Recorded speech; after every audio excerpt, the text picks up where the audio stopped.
बघा मित्रांनो, एस्टिमेटिंगचे व्हॅल्युएशनचे 5व्या चॅप्टरचे प्रॉब्लेम बघणार आहोत आपण. A property patches a monthly rent of ₹1200. Monthly rent दिलेली आहे 1200. रेंट 1200. मग याला ग्रॉस रेंट काढायची. सरळ 1200 × 12 अॅन्युअल रेंट. सांगा किती येतं? 12 12 14,400. 14,400. हा, नंतर the outgoing are below. Sinking fund installment. Outgoing मध्ये काय काय असे चॅप्टर्स कम्प्लीट करू. आउटगोईंग उद्या सकाळी ते याचं रेट अनालिसिस. आउटगोईंग मध्ये सिंकिंग फंड 900 प्लस 1200 रिपेअरचे plus other outgoing 15% of gross income 14,400. हे किती येतं फास्ट सांगा?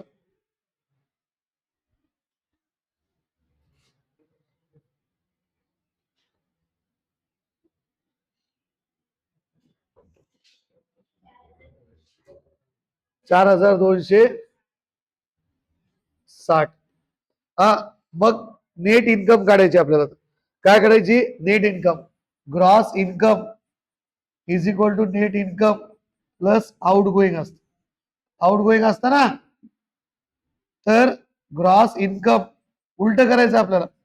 Out going minus outgoing is equal to net income. तर net income is equal to किती राहील? ग्रॉस इन्कम किती आहे? ग्रॉस इन्कम किती आहे? ग्रॉस इन्कम है 14,400 माइनस आउट गोईंग किती आहे? 4,260. किती येतं मग नेट इन्कम?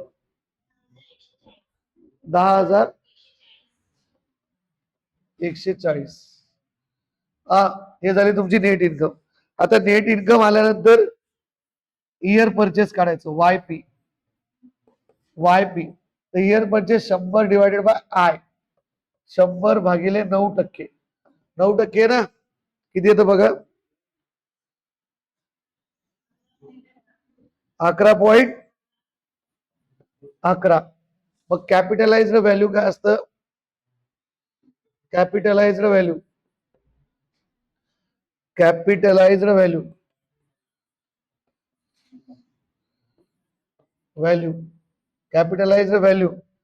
11.11 इंटू 10,140. किती येतं कॅपिटलाइज्ड व्हॅल्यू? किती येतं फास्ट?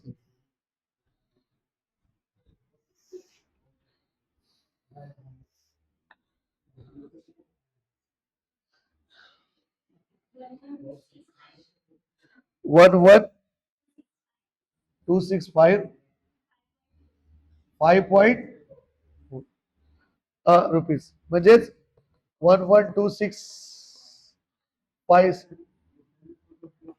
लिहू शकता. झालं.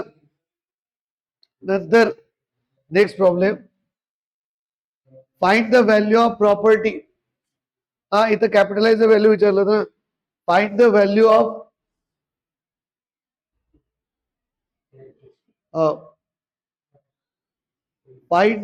Of property consisting of land and building of the following data.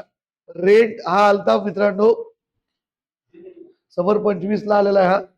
हा all taxes including 400 gross rate. मग 400 × 12 किती येतं सांगा? 12 चोक 48.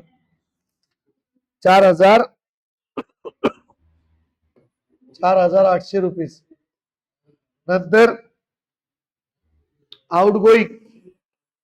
आउटगोईंग किती आहे? 20% ऑफ ग्रॉस रेट. 4,800 च्या 20% किती येतं? 960. 960. हा, मग काय करायचं बघा. एवढं झालं 960. मग आपल्याला काय भेटतं? नेट इन्कम भेटते. नेट इन्कम नेट इन्कम किती येतं 4,800 मायनस 960 किती येतं gross rate minus outgoing करायचं किती येतं 3,840 इथं फॉर्म्युला लिहा वाटलं असतं net income is equal to gross rate minus outgoing. आता कॅपिटलाइज्ड व्हॅल्यू हा कॅपिटलाइज्ड व्हॅल्यू व्हॅल्यू म्हणजेच capitalised value is equal to Y P into net Y P किती आहे I by 100 into 3,840 Y P काढून घेऊ Y P किती year purchase I किती आपल्याकडे 6% 6/100 इंटू 3,840 किती येतं सांगा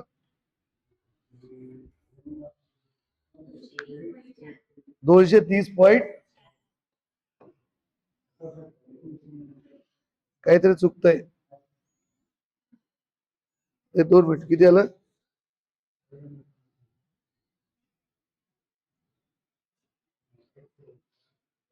वाय पी कसं घेतलं 100/6 सॉरी 100/6 6/100 100/आय 100/6 किती येतं बघा 64,000 कॅपिटलाइज्ड व्हॅल्यू ही जास्तच येत असते एवढं लक्षात ठेवायचं 64,000 कॅपिटलाइज म्हणजे त्या वर्षीत किती किंमत आहे त्याला 48,000 असलं किती यायला पाहिजे किंमत झालं. आता नेक्स्ट प्रॉब्लेम मंथली रेट किती आहे 12,000 इंटू 12 क्रॉस रेट किती येतं बघा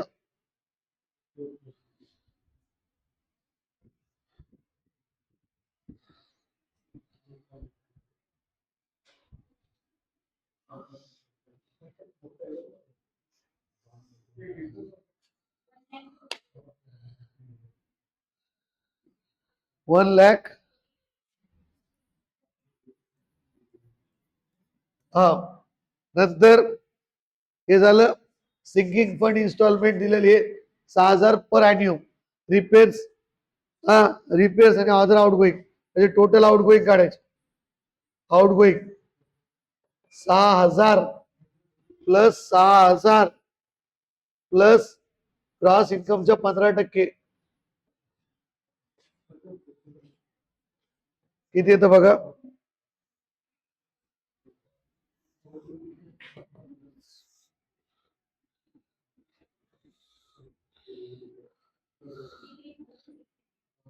33,600 रुपीज. नंतर हे झालं इयर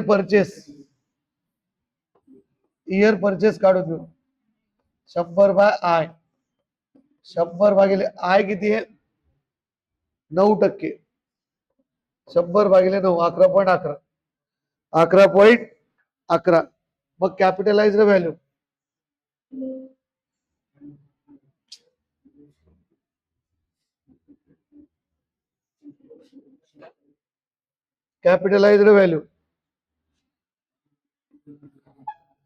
कॅपिटलाइज्ड व्हॅल्यू दरवाजाला value capitalised value Y P into काय राहील वाय पी इंटू काय हे नेट इन्कम तर नेट इन्कम काढावं लागेल पहिल्या नेट इन्कम कशी काढतात gross rate minus total outgoing gross rate किती आहे 14400 मायनस 33600 किती येतं पहा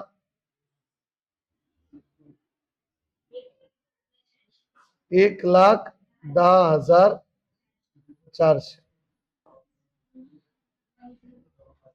1,10,400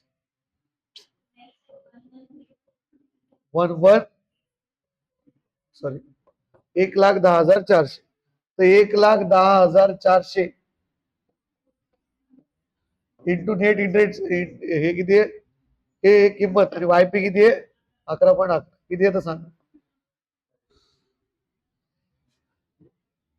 1,26,64 रुपीज.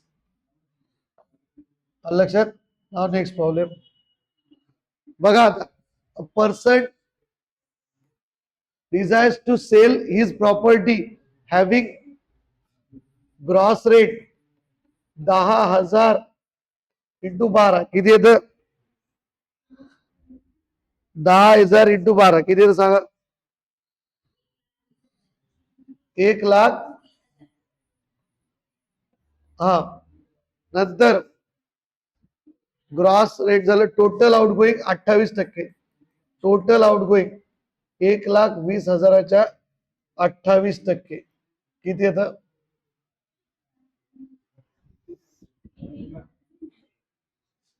किती येतं?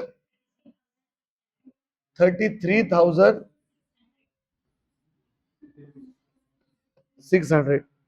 हा 33,600.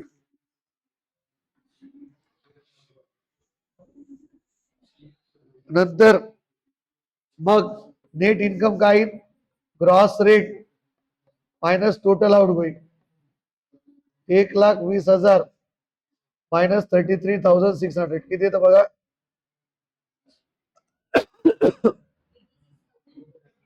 86,400. आता आपल्याला फेअर व्हॅल्यू काढायची. फेअर व्हॅल्यू काय असते माहिती का? Capitalised value plus land value. Capitalised value plus land value. तर इकडे बघा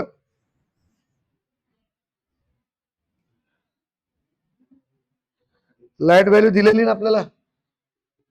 हा दिलेली. आता बघा कॅपिटलाइज्ड व्हॅल्यू काढायसाठी पुन्हा वायपी काढावं लागेल. Year purchase. इयर परचेस किती आहे?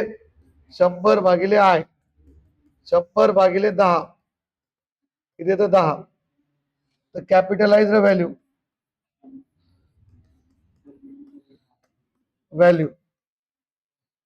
Is equal to YP into net is 10 into 400 किती येतं बघा. 10 किती? 8,64,000 झालं. मग आता fair value capitalise value plus land value. Land value दिलेली आपल्याला. कॅपिटलाइज व्हॅल्यू किती आणि लँड व्हॅल्यू किती दिलेली आहे? 3,36,000 किती येत सांगा. 5 सांगा.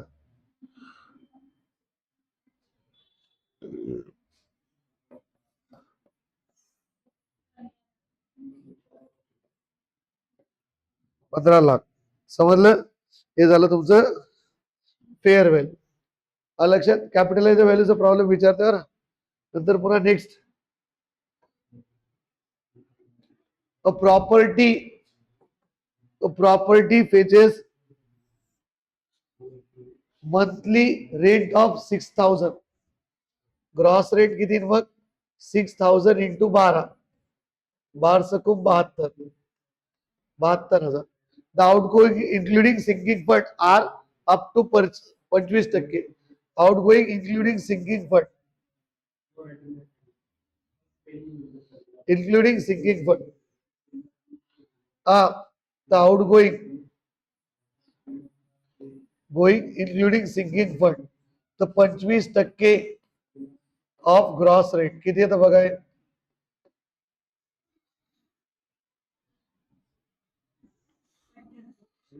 18,000. नंतर if the rate of interest is. मग आपण पहिले काय करू? नेट इन्कम काढू. Net income gross rate minus outgoing 72,000 minus 18,000 किती येतं हे 54,000. आलं लक्षात.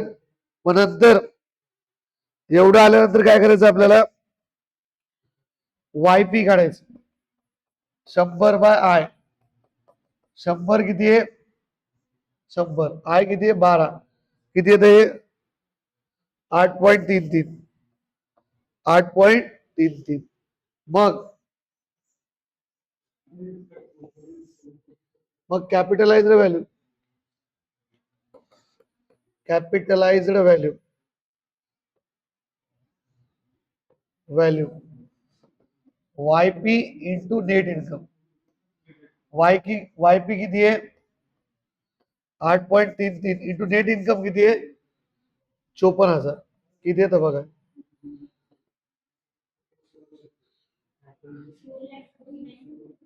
4,49,820 म्हणजे 50,000 घेतलं तरी चाललं असतं. लक्षात. ही झाली कॅपिटलाइज्ड व्हॅल्यू. समजा क्या हे हो गए कॅपिटलाइज्ड व्हॅल्यूचे प्रॉब्लेम. मित्रांनो हे झाले कॅपिटलाइज्ड व्हॅल्यूचे प्रॉब्लेम. बाकीचे प्रॉब्लेम आता पुढच्या लेक्चरमध्ये टाकन.